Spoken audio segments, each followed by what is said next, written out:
something one considers when balancing the universe. But this does put a smile on my face. Hey everybody, we got some new Infinity War to break down, but because of the way it dropped, I have to be a little creative about how I break it down, so I had to cut this up just a little bit differently than I normally would. But they've already started dropping Easter eggs for Infinity War, and if you're a big fan of the other stuff the Russos have done, like Arrested Development and Community, there are actually some really funny Easter eggs for that in the Infinity War trailer, so I'll point them out when we get to that part. But if you are finding me for the first time, we do Marvel every week. Be sure to subscribe to get everything. There's even a ticket giveaway I'm doing at the end of the video. I'll explain. But what's happened is because they're pretty much done with the Infinity War trailer, it started to post online. So I'll just do this and try to connect the dots in terms of time frames. Because of the vignettes, it's hard to tell when these are going to take place during the movie, because you have Captain America, Scarlet Witch, Vision stuff going on Earth, then you have Guardians of the Galaxy stuff happening in a different part of space, so they're just a bunch of different groups of people. So we can guess at what the timeline is from some of these scenes, but it's not going to be 100%. Starting with the stuff based on Earth first, very clearly it's Proxima Midnight and Corvus Glaive coming after the Mind Gem, so they're coming after Vision, and the other Avengers that are nearby are trying to protect him. So even though they revealed what the Black Order looks like, they're calling them the Children of Thanos, which I'll explain, what they've changed from the comics in a second. But this is the actual first time that we've seen her with finished CG on screen.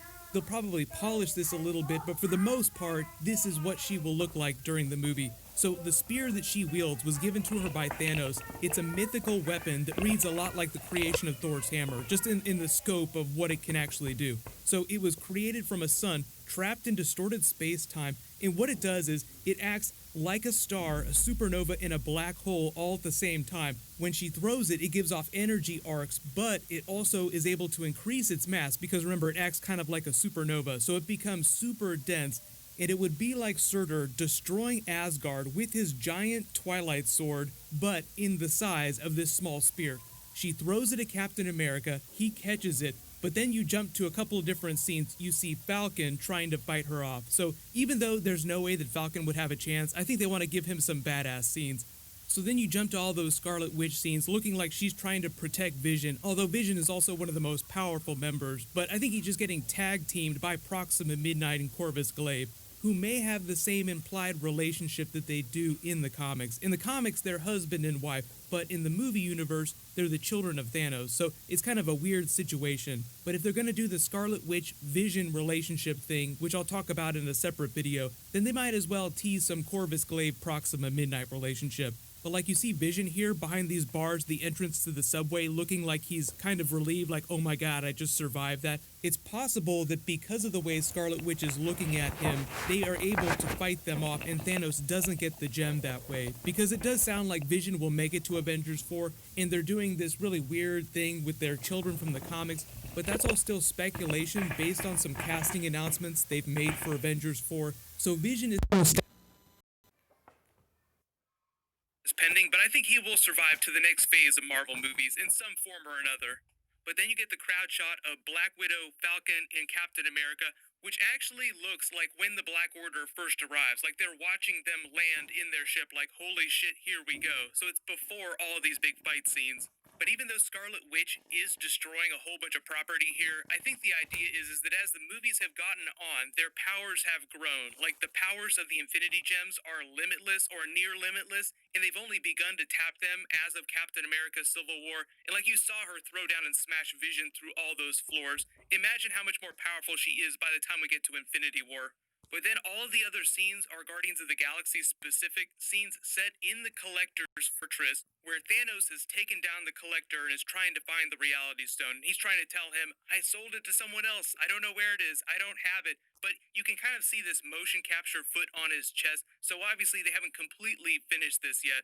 But as awesome and WTF as this is, they also work a lot of comedic scenes into this too, like Peter Quill trying to be all ninja, and then you see Mantis like just shuffling by as quietly as possible.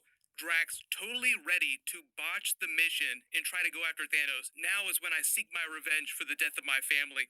That's actually a deep cut from the comics. They mentioned it during the first Guardians movie, but he just had this long-standing hatred of Thanos and had been seeking revenge ever since he had come to Drax's planet, killed his family in a big assault. So if they don't pay that moment off here, there will be some other moment during Infinity War where they let them face off. But I think the idea is that Thanos is so powerful that he will roll into Avengers 4 with most of the gems, and the Avengers will just be shattered. So even if he doesn't wind up finding the gem here, he finds out where it is and destroys this entire fortress. So that's why you see all this wreckage here.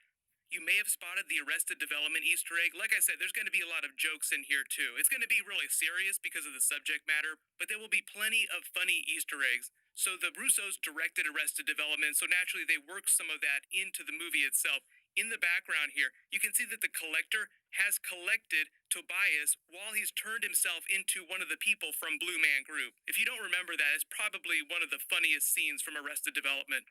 But just expect a lot more of that during Infinity War. Like little Easter eggs, probably some cameos from people that were in Community while the Russos were still directing that. The really big stuff that's missing from this is all the Iron Man, Spider Man scenes. They sort of come as a package, but we get to see Spider Man's Spidey sense for the first time in the Marvel Cinematic Universe. Technically, he didn't have it during Spider Man Homecoming.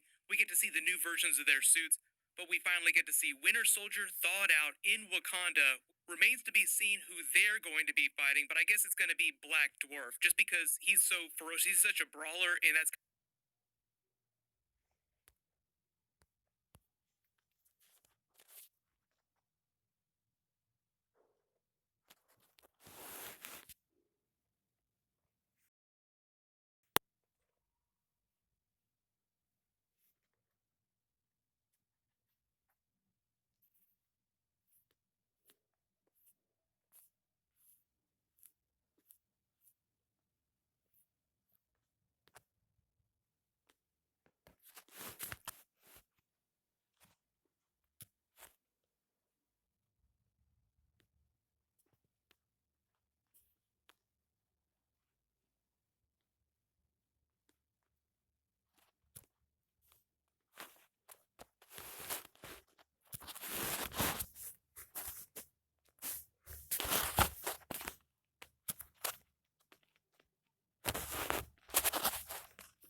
kind of who Black Panther is, so it makes sense that they would pair them up.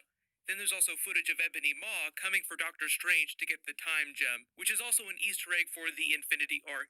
And we haven't talked about it in a while, but remember Nebula explained what their upbringing was like? The children of Thanos were forced to fight each other, so she and Gamora would get body parts replaced to make them stronger if they lost any of the fights. But the thing is that we didn't learn about the other children. The other children that they grew up with are the Black Order of this movie. So if you've read the comics, you know that they come from a different place, and they didn't debut till much, much later after the Thanos Quest Infinity Gauntlet storyline. So they're sort of mixing and matching the modern stuff and the classic stuff, just to give Thanos his own dark version of the Avengers. But even though they've tweaked their origin, they're pretty accurate to what their abilities are, what their powers are. If you saw the Comic Con trailer, then you'll probably recognize a lot of these scenes. So it looks like the official trailer will be a slightly bigger version of the Comic Con trailer with better footage. But let me know in the comments, what do you think about all this? What's your favorite moment? And what other Easter eggs are you hoping to find? Obviously, there's going to be a bunch of Easter eggs for Thanos' quest, but as you can see, they work in Arrested Development Easter eggs, so it's going to go beyond the Marvel Universe. But as far as I know, the official trailer is supposed to drop next week, so whenever that happens, or if it drops early, I'll totally do a video for it. But leave all your bonus video requests in the comments below. I'll probably do more videos for the Black Order once we get better footage of them, and then we can talk about the timeline between the Thor Ragnarok post-credit scene where Thanos' ship shows up, and then what's happening during this trailer. But there's a new round of the IMAX ticket giveaway. Because there's a whole bunch of stuff coming out, it's just for any movie that you want. All you have to do to enter is be a subscriber and leave a comment on this video. I'll announce a new winner when I post new Marvel. And while you wait for everything, you can click here for that brand new Black Panther trailer, and you can click here for the trailer for the big 4-way crossover. Thank you so much for watching. Everybody stay awesome. I'll see you guys tonight.